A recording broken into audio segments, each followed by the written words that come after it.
Hi, everybody. So, as mentioned, my name is Katrina Valles. I'm a third-year Beacon student with a concentration in migration and diaspora studies. So my interest in immigration really developed prior to my studies in university. I interned at an immigration consultancy throughout high school and consistently volunteered at a resettlement agency in my hometown since I was 13.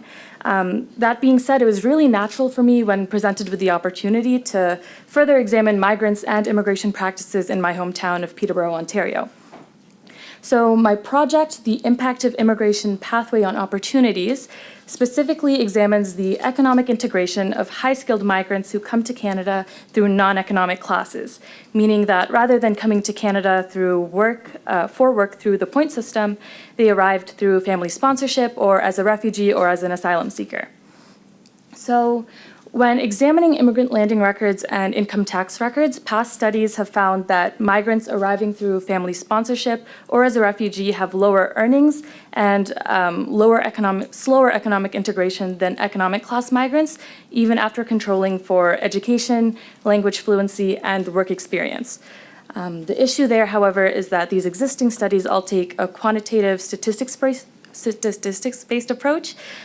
We know that people of comparable skills don't always have comparable economic outcomes, but there's little discussion as to why, which is what my project comes to address.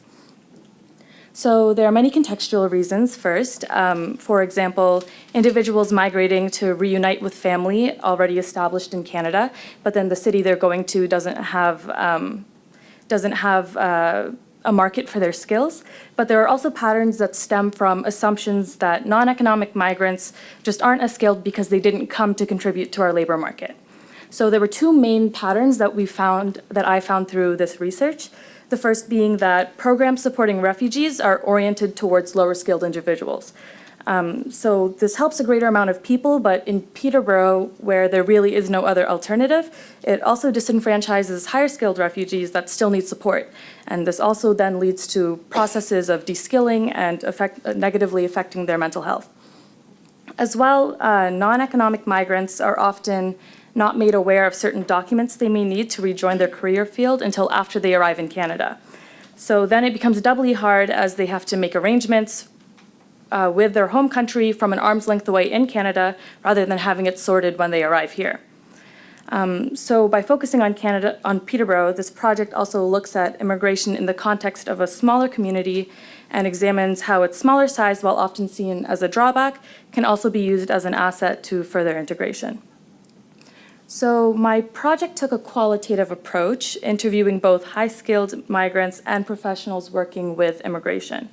So obtaining qualitative data, I feel, was the biggest skill I furthered throughout my research.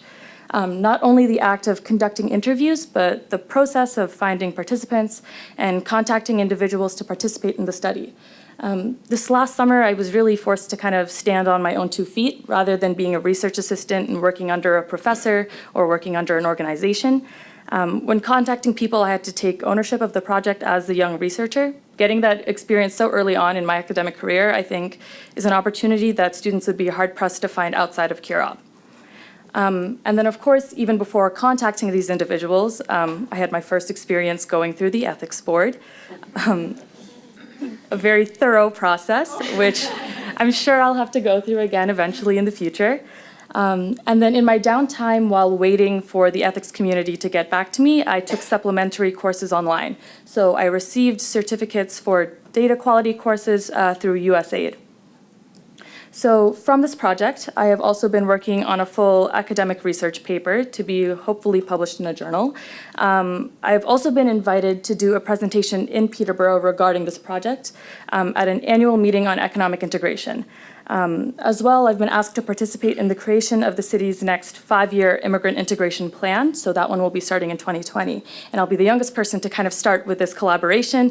And this is only the second time the city's been doing it. So I'm really honored to be incorporated into these processes.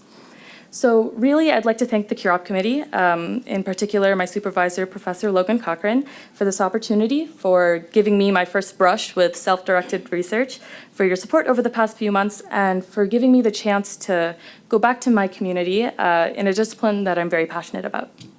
Yeah.